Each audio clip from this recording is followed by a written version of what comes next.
जे संवेदनशील विषय आहेत त्याच्यामध्ये एक विषय नक्कीच मराठा आरक्षणाचा आहे, ज्याच्याबद्दल सर्वोच्च न्यायालयाने निकाल दिलेला आहे आणि त्याबद्दल आणखीन आपल्याला माहिती असेल तर अशोकराव सांगतीलच. तसाच दुसरा एक महत्त्वाचा विषय आहे तो इतर मागासवर्गीयांचं पंचायत राज संस्थेच्या निवडणुकीतील राजकीय आरक्षण, त्याहीबद्दल एक कोर्टाचा निर्णय लागलेला आहे. त्याहीबद्दल आम्ही सांगितलं, कारण हा विषय संपूर्ण देशाचा होऊ शकतो. तर देशामध्ये हा विषय वाढू शकतो आणि हा देशपातळीवरचा विषय आहे. नंतरचा एक आहे तो मागासवर्गीयांचे बढतीमधील आरक्षण, हा एक विषय आहे. नंतर चौथा विषय जो आहे तो म्हणजे मेट्रो कार शेडसाठी कांजूर मार्ग येथील जागेची उपलब्धता, त्याच्याबद्दल एक चर्चा झालेली आहे. साहजिकच आहे, जो विषय नेहमी चर्चेला जातो तो म्हणजे जीएसटीचं येणं, हे वेळेवर येणं, याच्यासाठी सुद्धा आम्ही त्यांना विनंती केलेली आहे. आणखीन एक जो महत्त्वाचा विषय आहे तो शेतकऱ्यांच्या आयुष्याशी निगडीत आहे, ते म्हणजे पीक कर्ज जसं असतं तसं पीक विमा. त्या विम्याबद्दल ज्या काही अटीतटी शर्ती आहेत, आपल्याला कल्पना असेल की महाराष्ट्रामध्ये बीड मॉडेल एक आम्ही केलेलं आहे, बीडचं मॉडेल. त्या अनुषंगाने त्याही सूचना आम्ही त्यांना सांगितलेत की आपण तशा सूचना आपण यांना द्याव्या प्रशासनाला. नंतर राज्यामध्ये बल्क ड्रग पार्क, त्या स्पर्धात्मक निविदेस मंजुरीसाठी हा एक विषय, त्याच्याबद्दल त्यांच्याशी बोललेलो आहे. महत्त्वाचा विषय जो मी किंवा आम्ही मुंबईमध्ये बोललेलो आहोत आणि तिथूनसुद्धा त्यांना विनंती केली होती, ती आज प्रत्यक्ष भेटून केली. गेले काही वर्ष आपल्याला म्हणजे महाराष्ट्राला जो किनारपट्टीचा भाग आहे तिथे चक्रीवादळं ही येऊन आदळत आहेत. एक 8-15 दिवसापूर्वीसुद्धा एक वादळ आपल्याला जेमतेम स्पर्श करून गेलं आणि त्यांनीसुद्धा नुसतं स्पर्श केला तरी मोठा दणका दिलेला आहे. तर अशा वेळेला जी मदत असते त्या मदतीचे निकष हे आता जुने झालेले आहेत. NDRF चे जे असतात नॉर्म ते बदलणं हे गरजेचं आहे, कारण ती मदत ही अपुरी पडते. राज्य सरकारने गेल्याही वेळेला निकष बदलून जे निकष आहेत NDRFचे त्याच्यापेक्षा अधिक मदत गेल्याही वेळेला केली, याही वेळेला केली, पण हे निकष मुळामध्ये NDRFचे बदलले गेले पाहिजे. 9वा विषय जो आहे तो 14व्या वित्त आयोगातील थकीत निधी, तो मिळण्यासाठी एक आहे शहरी स्थानिक संस्थांसाठी. तसंच 14व्या वित्त आयोगातील थकीत निधीची परफॉर्मन्स ग्रँटी, हा बोललो तोच विषय आहे. आणि आणखीन एक महत्त्वाचा विषय जो प्रत्येकाचे एक दिवस असतात, पर्यावरण दिन असतो, आणखीन काही दिन असतो, तसं आपल्याला सर्वांना कल्पना आहे की एक मराठी भाषा दिन असतो. तो मराठी भाषा दिन आल्यानंतर मराठी भाषेला अभिजात भाषेचा दर्जा मिळाला पाहिजे अशी तेव्हा एक तिकडे चर्चा होते. तर तोही जो प्रश्न केंद्र सरकारच्या दरबारी प्रलंबित आहे, त्याहीबद्दल आम्ही विनंती केलेली आहे की राज्य सरकारकडून बरीचशी माहिती दिली गेलेली आहे. आणखीन काय माहिती पाहिजे असेल तर तीही आम्ही देऊ, पण मराठी भाषेला अभिजात भाषेचा दर्जा देण्याबद्दल लवकरात लवकर आपण सूचना द्या. तर अशा सगळ्या विषयांवरती त्यांच्याशी विस्तृतपणाने चर्चा झालेली आहे. आणि जसं मी म्हटलं की ह्या सर्व बाबतीमध्ये आम्ही पत्रसुद्धा दिलेली आहेत. त्यांनी सांगितलेलं आहे की मी याच्यात नक्की माहिती घेतो आणि लक्ष घालतो. तर आम्हाला आशा आहे, अपेक्षा आहे आणि विश्वास आहे की लवकरात लवकर त्यांच्याकडनं याच्या सर्व बाबतीत सकारात्मक निर्णय होतील.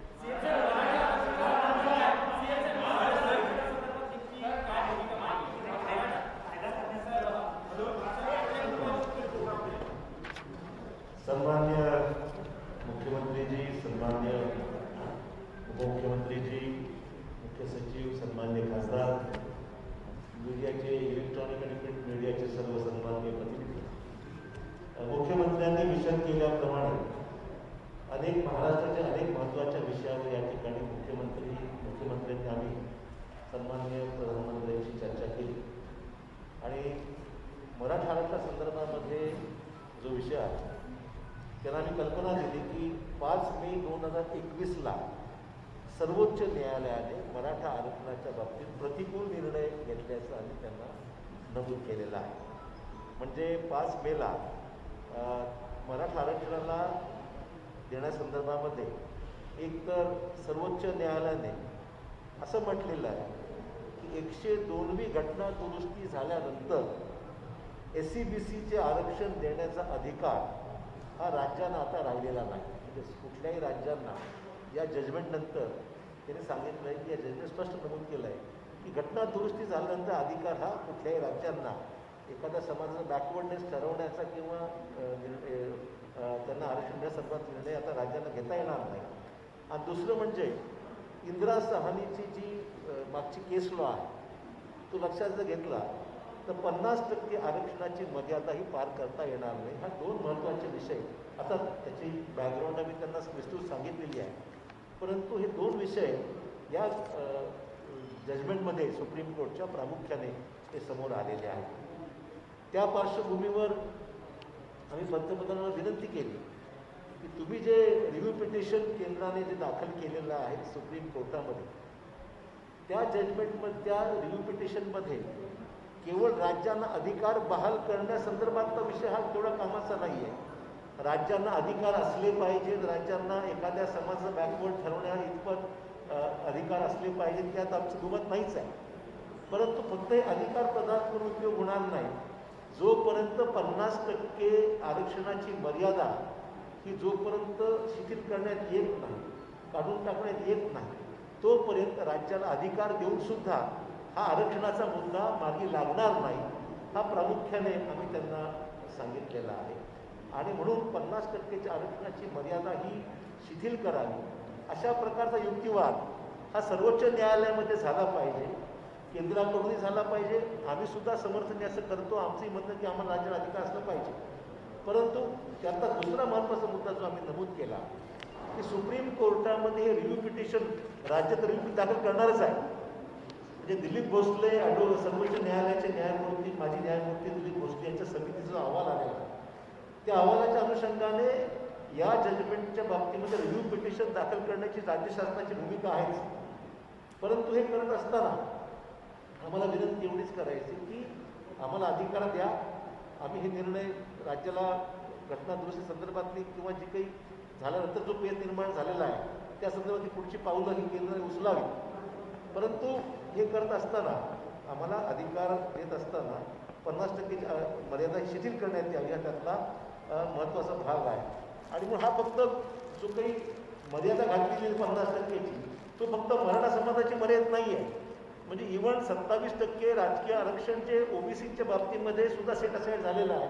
तिथे सुद्धा तोच मुद्दा आहे की 50%ची मर्यादा क्रॉस केल्यामुळे आरक्षणाची पॉलिटिकल आरक्षण देता येत नाही, हा तिथे मुद्दा आहे. आणि त्याला सांगितलं हा मुद्दा फक्त मराठा समाजापुरते नाही आहे, ओबीसीचा तोच मुद्दा आहे. आणि ओबीसीचा मुद्दा तर संपूर्ण देशामध्ये आता हा प्रश्न निर्माण झालेला आहे. त्यामुळे ओबीसीचा विषय असो, मराठा समाजाचा विषय असो, तुमचं रिव्ह्यू पिटिशन हे जोपर्यंत घटना दुरुस्ती होत नाही, म्हणजे ज्या पद्धतीने केंद्र सरकारकडे अधिकारात आलेले आपोआप या जजमेंटमुळे जे अधिकार आलेले आहेत, जोपर्यंत हे निर्णय जो सुप्रीम कोर्टाने दिलेला आहे तो सेट असाईड होत नाही तोपर्यंत सर्व अधिकार केंद्राकडेच आहे.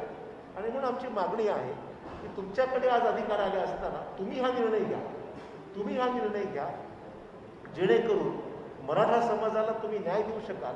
त्यासाठी आवश्यक असलेली जी कायदेशीर जी काही प्रक्रिया आहे, मग ती घटना दुरुस्ती करायची, जसं EWSमध्ये आपण घटना दुरुस्ती केली किंवा मग घटना दुरुस्ती करायची बाब असो किंवा बाकी जे काही कायदेशीर मार्ग असतील त्या बाबतीमध्ये मराठा समाज असो किंवा ओबीसीच्या बाबतीमध्ये दोघांच्या बाबतीमध्ये तुम्ही सकारात्मक भूमिका घ्या आणि त्यातून तुमच्याकडे आलेला अधिकार जो आज आहे सुप्रीम कोर्ट जजमेंटमुळे त्यात आपली मदत राज्याला व्हावी अशा प्रकारची आमची मागणी आहे. आम्हाला अधिकार मिळणं आम्हाला आनंद होईल, परंतु आम्हाला देत असताना मात्र इतर ज्या अटी आहेत त्यासुद्धा शिथिल झाल्या तर उपयोग होईल, वरनं उपयोग होणार नाही, हा त्यातला महत्त्वाचा मुद्दा आहे. आणि तुमच्याकडे जो पण अधिकार आहे तो पण हा विषय जनमानसामध्ये प्रक्षोभ वाढत चाललेला आहे सगळ्या प्रश्नामुळे. आणि त्यामुळे हा प्रक्षोभ वाढू नये या दृष्टिकोनातून समाजाला न्याय दिला पाहिजे. मराठा आरक्षणाच्या बाबतीमध्ये महाविकास आघाडीने सकारात्मक भूमिका पावलं उचललेली आहेत. आम्ही सर्वांनी मिळून सभागृहामध्ये बिनशर्त पाठिंबा या मुद्द्याला आम्ही दिलेलाच आहे. या पार्श्वभूमीवर केंद्र सरकारने सकारात्मक भूमिका घ्यावी, हा प्रश्न मार्गी लावावा अशा प्रकारची विनंती आम्ही केंद्राला. जोपर्यंत त्यांच्याकडे अधिकार आहेत सुप्रीम कोर्ट निर्णयामुळे तोपर्यंत आपण हा निर्णय घ्यावा. या दिवशी अधिकार आमच्याकडे आम्ही पुढची प्रक्रिया पार पाडू.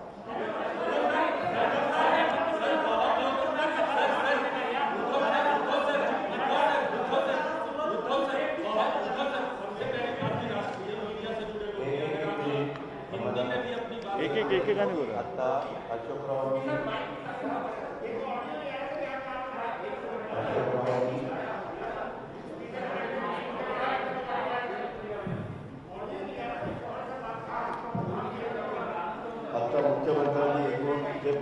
जे सांगितले ते आम्ही मुख्यमंत्र्यांच्या नेतृत्वाखाली प्राईम मिनिस्टर साहेबांना भेटलो. त्यामध्ये 12 मुद्द्यामध्ये आम्हाला 11ला वेळ दिली होती. जवळपास 12:30पर्यंत 1.5 तास या विषयाच्या संदर्भामध्ये चर्चा झाली. मराठा आरक्षणाच्याबद्दल आत्ताच थोडक्यामध्ये अशोकराव चव्हाण साहेबांनी सांगितलं. दुसरा मुद्दा होता तो ओबीसींना, इतर मागासवर्गीयांना पंचायत राज्य संस्थेतील निवडणुकीतलं राजकीय आरक्षण होतं ते काढून टाकलं गेलं, त्याला स्थगिती दिली स्थानिक स्वराज्य संस्थांमधल्या. त्याच्यामुळं ग्रामपंचायत, पंचायत समिती, जिल्हा परिषद, नगरपालिका, महानगरपालिका ह्याच्यामध्ये 56,000 जागांच्यावर ह्याचा परिणाम झालेला आहे. आम्ही पंतप्रधानांना सांगितलं की भारत सरकारने 2011मध्ये ACCC केलं आहे, त्याची माहिती राज्य सरकारला मिळाली तर त्या आरक्षणाचा अभ्यास करून अहवाल करता येईल. आणि ह्याच्यामध्ये निकालपत्रात SC, ST, OBC यांच्या एकत्रित आरक्षणाची मर्यादा 50% निश्चित केलेली आहे. त्यामुळे SC, ST बहुल जिल्ह्यामध्ये OBC प्रवर्गाला 27% कमी किंवा एखाद्या परिस्थितीत आरक्षणच मिळणार नाही. तर SC, ST, OBC यांच्या एकत्रित आरक्षणाची मर्यादित 50%ची तरतूद शिथिल करण्याच्या बद्दलची मागणी मुख्यमंत्री महोदयांनी आज तिथं केली. आणि SC, ST याचं आरक्षण घटनात्मक कॉन्स्टिट्यूशनल आहे, तर OBCचं आरक्षण वैधानिक आहे.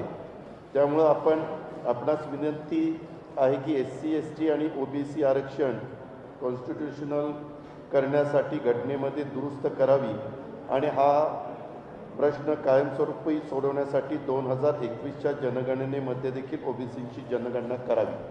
हा एक महत्त्वाचा मुद्दा त्याच्यामध्ये होता. मागासवर्गीय पदोन्नतीच्या आरक्षणाच्या बद्दल सुप्रीम कोर्टाने आणि मुंबई हायकोर्टाने त्याच्याबद्दल आत्ता तिथं मॅटर चालू आहे, त्यांनी काही निकाल दिलेले. त्याच्यामुळं हा प्रश्न फक्त महाराष्ट्राचा नाही तर इतर अनेक राज्यांचा आहे. यासाठी संपूर्ण देशासाठी एकसारखं सर्वकष धोरण अवलंबण्यात यावं. या संदर्भात प्रलंबित याचिका लवकरात लवकर निकाली निघण्यासाठी केंद्र शासनाने सर्वोच्च न्यायालयाला विनंती करावी. मेट्रो कार शेडच्या संदर्भात आत्ताच मुख्यमंत्री महोदयांनी सांगितलं, राज्यांना GST काउन्सिलमध्ये पण अनेकदा आम्ही हा मुद्दा उपस्थित केला. मुख्यमंत्री महोदयांनी पत्र व्यवहार पण केलेला आहे. तरी देखील महाराष्ट्राला 24,306 कोटी रुपये GST भरपाईपोटी मिळणे बाकी आहे. ते कोविडचं अभूतपूर्व संकट संपूर्ण देशावर आहे, सगळ्या राज्यांच्यावर आर्थिक दिलासा देण्याकरता हे पैसे जर लवकरात लवकर मिळाले तर त्याचा निश्चितपणे सर्वच राज्यांना उपयोग होणार आहे. महाराष्ट्राची रक्कम 24,306 कोटी आहे. पीक विम्याच्याबद्दल सातत्याने बीड मॉडेल आपल्या राज्यामध्ये जे गेल्या वर्षी राबवलं गेलं ते खूप लोकप्रिय झालं आणि मुख्यमंत्र्यांनी, आमच्या कृषी मंत्र्यांनी सगळ्यांनी मागणी केलेली की बीड मॉडेल फक्त बीडपुरतं मर्यादित न ठेवता ते सगळ्या राज्यातल्या सर्व जिल्ह्यांना लागू करावं. आणि आत्ता फक्त केंद्र सरकारने ते बीडपुरतं लागू केलेलं आहे. तर तो प्रस्ताव आम्ही कृषी मंत्रालयामध्ये दिलेला आहे. तर त्याच्यामध्ये हे मॉडेल जर आपण केलं तर त्याचा खूप चांगल्या प्रकारचा परिणाम होणार आहे. शेतकरी पण समाधानी होणार आहे. बल्क ड्रग पार्क स्पर्धात्मक निविदेच्या शर्ती आपण दिघी बंदराजवळ MIDCनं 250 एकर जागा निश्चित करून ठेवलेली आहे. ते बल्क ड्रग पार्क लवकरात लवकर महाराष्ट्रासाठी मंजूर करावं. 1,000 कोटी रुपयाचं अर्थसहाय्य देखील त्याकरता द्यावं. हा पार्क सुरू झाला तर औषध निर्मितीस मोठं प्रोत्साहन मिळणार आहे आणि राज्य सरकारने हे बल्क ड्रग पार्कसाठी काही प्रोत्साहन देखील जाहीर केलेली आहेत. त्याच्यात केंद्राची पण सहकार्य जर राहिलं तर आणखीन ते चांगलं होईल. नैसर्गिक आपत्ती जे NDRF आणि SDRF ह्या जे निकष 2015 साली केले, त्याच्यानंतर महाराष्ट्रात नैसर्गिक चक्रीवादळ आलं, निसर्ग चक्रीवादळ आलं, दुसरं तोक्ते चक्रीवादळ आलं. त्यामध्ये मुख्यमंत्र्यांनी NDRF आणि SDRFच्या पेक्षा 3.5 पट जास्त शेतकऱ्यांना देण्याचा निर्णय घेतला आणि गव्हर्नमेंट ऑफ इंडियाचे नाव बाजूला ठेवून अधिकची रक्कम महाराष्ट्र सरकारने त्याच्यामध्ये घातली. तर मुख्यमंत्र्यांनी आज त्यांना सांगितलं की 2015चे नॉर्म्स आता आपण 2021मध्ये आहोत, तर ते आता तुम्ही बदला. ते बदलण्याची नितांत गरज आहे आणि केंद्राने याचा विचार करून त्याच्यामध्ये मार्ग काढावा. तसंच गेल्या 5 वर्षामध्ये महाराष्ट्रामध्ये 4 वेळेला चक्रीवादळं आली आणि चक्रीवादळं वारंवार येत असल्यामुळं सिंधुदुर्ग, रत्नागिरी, रायगड, ठाणे, पालघर, मुंबई हा जो काही समुद्रकिनारा आहे, या समुद्रकिनाऱ्याला काही गोष्टी अशा केल्या पाहिजेत की ज्या परमनंट झाल्या पाहिजेत. मुख्यमंत्र्यांनी त्याच्याबद्दलची बैठक घेतली आणि त्याच्यात अंडरग्राऊंड केबल, विद्युत वाहिनी ते टाकायला सांगितल्यात. स्थलांतरित नागरिकांना निवारे उभारणे, पक्के निवारे उभारायचे, किनारा संरक्षण भिंत बांधणे, या पायाभूत सुविधा द्यायची गरज आहे. त्याला 5,000 कोटी रुपये लागतात. आमचं म्हणणं की प्रत्येक वेळेस NDRF, SDRFचे पैसे आणि काही राज्य सरकारचे पैसे हे कायमचं दुखणं दूर करण्याच्या करता गेले अनेक वर्षाचा अनुभव लक्षात घेऊन काय केलं पाहिजे त्याचा अतिशय चांगल्या प्रकारचा आराखडा आम्ही तयार केलेला आहे आणि तशा प्रकारच्या सूचना पण केंद्राकडून आलेल्या होत्या. तर त्याला 5,000 कोटी रुपयाची मदत ही द्यावी. तसंच 14व्या वित्त आयोगातील थकीत निधी मिळण्याच्या करता जो शहरी भागाकरता असतो त्याच्यामध्ये 2018-19 आणि 19-20 परफॉर्मन्स ग्रँट कामगिरी अनुदान त्याला म्हणतात, त्याच्याबद्दलचं संपूर्ण महाराष्ट्राला 14व्या वित्त आयोगातील थकीत निधी शहरी स्थानिकच्या करताचा आहे. तो 1,444 कोटी 84 लाख रुपये अनुदान तातडीनं मंजूर करावं. आपण तशा वित्त मंत्रालयाला सूचना द्याव्या असं मुख्यमंत्री महोदयांनी आणि हे केंद्र शासनाच्या गृहनिर्माण आणि शहरी व्यवहार मंत्रालयाकडे सगळ्या प्रस्ताव आमचे आलेले आहेत. युटिलायझेशन सर्टिफिकेट पण आम्ही भारत सरकारकडे पाठवलेला आहे. तो एक मुद्दा होता. त्याच्यानंतर 14व्या वित्त आयोगातील थकीत निधी मिळण्याबाबत हे पंचायत राजचं, मागाशी सांगितलं ते शहराचं, हे ग्रामीणचं, याच्याकरता केंद्रीय ग्रामविकास मंत्रालयाने महाराष्ट्रास 2016-17ला 294 कोटी 84 लाख द्यायची शिफारस केली. असं 17-18ची 333 कोटी 66 लाख, 2018-19 378 कोटी 91 लाख, 2019-20 साठी 496 कोटी 15 लाख हे अद्याप वित्त विभागाकडे प्रलंबित आहे. आम्ही विनंती मुख्यमंत्र्यांनी महाराष्ट्राच्या वतीनं केली की 1,208 कोटी 72 लाख रुपये थकीत निधी तातडीनं मंजूर करावा आणि तशा प्रकारच्या सूचना प्राईम मिनिस्टर साहेबांनी वित्त विभागाला द्याव्या भारत सरकारच्या. आणि मराठी भाषेचा भाषेचा दर्जा देण्याच्या बाबत याच्यामध्ये बऱ्याचदा तशा पद्धतीनं सातत्याने विधिमंडळामध्ये मागणी येत होती आणि तशा प्रकारची मागणी आज मुख्यमंत्री महोदयांनी ही प्राईम मिनिस्टर साहेबांना त्या ठिकाणी केली आणि त्यांना सांगितलं की मराठी भाषेच्या करता आपण तातडीनं क्लासिकल लँग्वेज ह्याच्यामध्ये ह्याचा स्टेटस त्या ठिकाणी द्यावा. आणि तसंच 12वा विषय मुख्यमंत्र्यांनी त्यांना सांगितलं, राज्यपाल नियुक्त 12 जागा, रीतसर गव्हर्मेंट पूर्ण बहुमतात आहे, जो काही ठराव कॅबिनेटला करावा लागतो तो केला. आम्ही राज्यपाल महोदयांना भेटलो. आता एका व्यक्तीने PIL मुंबई हायकोर्टामध्ये दाखल केलेली आहे. आमच्या माहितीप्रमाणे त्याच्याकरता ॲफिडेव्हिट करून द्यायला सांगितलेलं आहे. तर या 12 जागा जवळपास आता 8 महिने झाले. तर त्याच्याबद्दलच्या सूचना प्राईम मिनिस्टरनी साहेबांनी गव्हर्नर साहेबांना कराव्यात की बाबा हे रीतसर त्यांचा प्रस्ताव आहे, बहुमत आहे त्या सरकारला आणि कॅबिनेटने ठराव केलेला आहे. नियमावलीमध्ये जशा प्रकारचे व्यक्ती निवडताना गोष्टी असाव्या लागतात त्या सगळ्याचा अंतर्भाव त्याच्यामध्ये केलेला आहे. तर तोही मुद्दा आता ते 12 नामनियुक्त सदस्य विधान परिषदेचे करावेत. असे 12 मुद्दे पंतप्रधानांना मुख्यमंत्र्यांनी आणि आम्ही सगळ्यांनी सांगितले.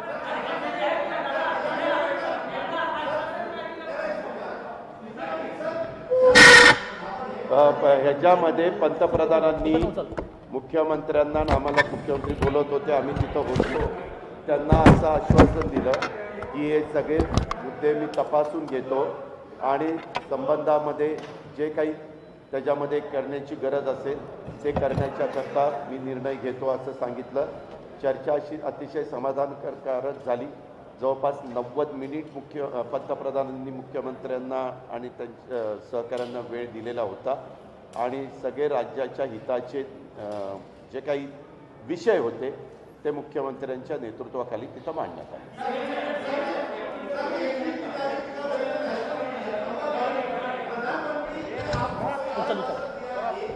एक मिनिट मगाशी अशोकराव त्यावेळेला हे सगळं माझ्यासमोर होतं. सॉरी, मैं हमारे मीडिया के लोगों से दोबारा रिपीट इसलिए करता हूँ, शायद मेरे सामने माइक नहीं था उस वक्त. आज मराठा आरक्षणाच्या संदर्भामध्ये जे महत्त्वाचे मुद्दे आज पंतप्रधानांना सांगण्यात आले त्यामध्ये सर्वोच्च न्यायालयाने मराठा आरक्षणाच्या विरोधामध्ये निर्णय दिलेला आहे आणि म्हणून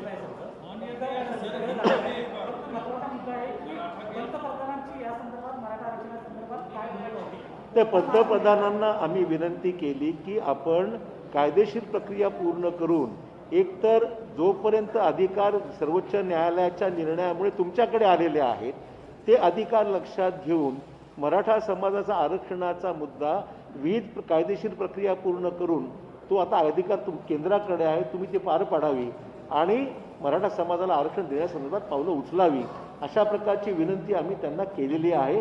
आणि त्याचबरोबर 50% आरक्षणाची जी मर्यादा इंदिरा साहनी प्रकरणातून एक सिलिंग लिमिट घालण्यात आलेली आहे ती पण कायदेशीर प्रक्रिया पूर्ण करून ती लिमिट जर आपण रिलॅक्स केली तर मग दोन्ही प्रश्न मार्गी लागतील आणि आपली जी याचिका आपण दाखल केली, रिव्ह्यू पिटिशन दाखल केलेलं आहे तेही रिव्ह्यू पिटिशन जे आहे त्याच्या आमचं उलट आम्हाला आनंद आहे की ते राज्याला अधिकार मिळाले पाहिजेत. पण नुसत्या राज्याला अधिकार फायद्याचं नाही आहे की जोपर्यंत 50%ची जी मर्यादा आहे या लिमिटची आहे ती जोपर्यंत शिथिल होत नाही तोपर्यंत राज्याला नुसते अधिकार देऊन फायद्याचं नाही आहेत असं आम्ही त्यांना विनंती केली. पंतप्रधानांनी याच्या बाबतीमध्ये मी निश्चित माहिती घेईल आणि पुढील कारवाई करीन अशा प्रकारे त्यांनी या ठिकाणी सूचित केलेलं आहे.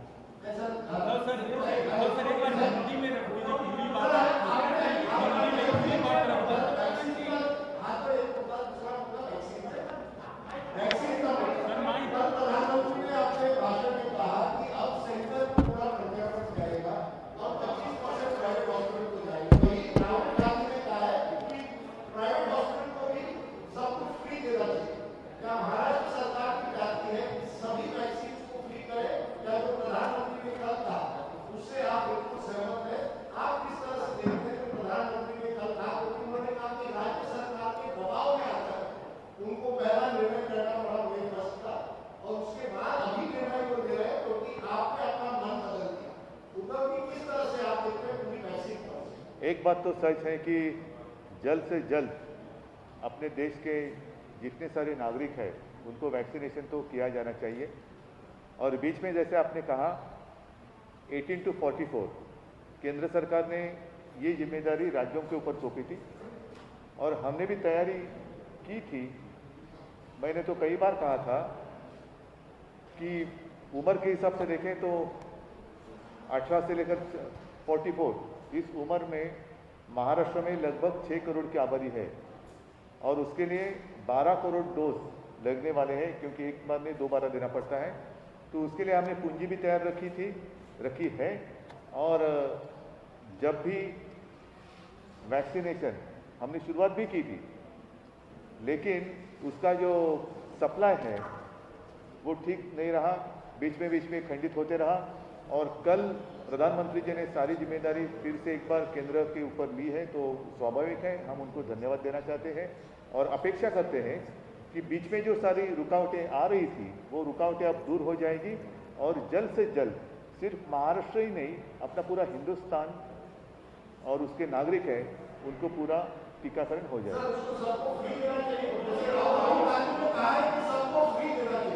नहीं, सबको फ्री मिलना चाहिए तो उनका अधिकार और ज़रूरत. आज अगर कोविड से बाहर निकलना है तो तुरंत वैक्सीनेशन की ज़रूरत है. फ्री देना तो अच्छी बात है लेकिन अगर कुछ मान लो कि कुछ लोग लेना चाहते हैं तो ले सकते हैं, जैसे कि वो सब्सिडी की बात हुई थी बीच में.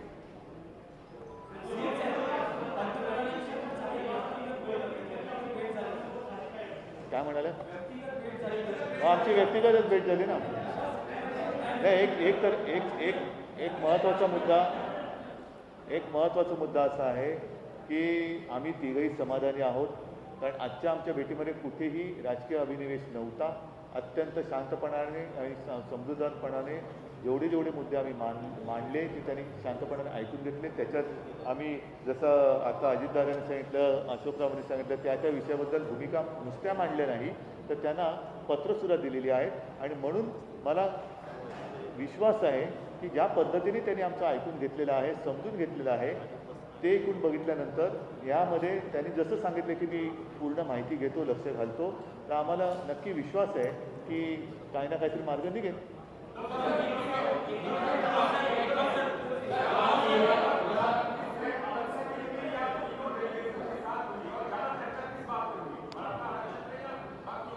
नहीं, सारे मुद्दों पर ज़्यादा और कम ऐसी कोई बात नहीं. विषय के अनुसार चर्चा हुई है, तो ऐसे नहीं कहा जा सकता कि इस विषय पर ज़्यादा बात हुई, इस विषय पर छोटी बात हुई.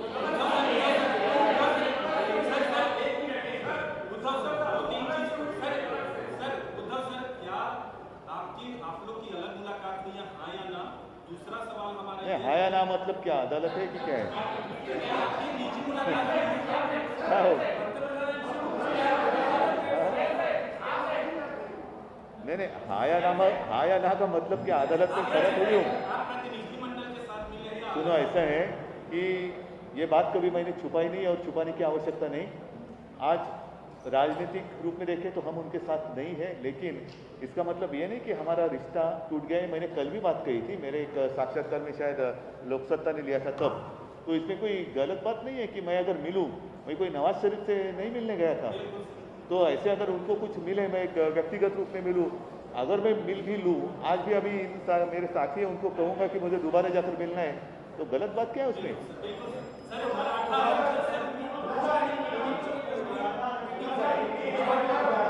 एकाने कोणतरी बोला. ऐका एक मिनिट. आता याच्यामध्ये गेल्या वर्षभर त्यांचे काय वेळेला जसं आता टोकते वादळ आलं, मधल्या काळामध्ये मी सांगितलं त्यांचा फोन आला आणि त्यांनी सांगितलं की सरकार तुमचं कोविडच्या काळात चांगलं, हे व्यक्तिगतच बोलणं होतं. त्याचं आज सुद्धा आमची एक थोडा वेळ व्यक्तिगत भेट झाली. कसं काय चाललंय, मी त्यांना सांगितलं की या सगळ्या माझ्या सहकाऱ्यांच्या सोबत मी आलेलो आहे आणि राज्याचे प्रश्न आहेत. नाही, आता युती का तुटले 1.5 वर्षानंतर काय सांगायचं? ठीक आहे.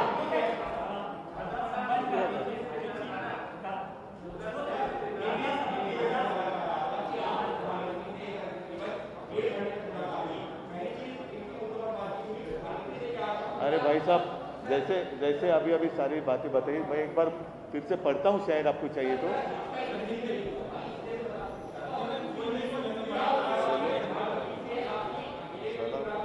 ठीक है, एक मिनट, मैं आपके लिए बरं ठीक आहे. मला वाटतं आपण रिपीट करतो. हां, धन्यवाद. चला गाडीतून जाऊ. चला, आभारी आहे. आपण बोलतो.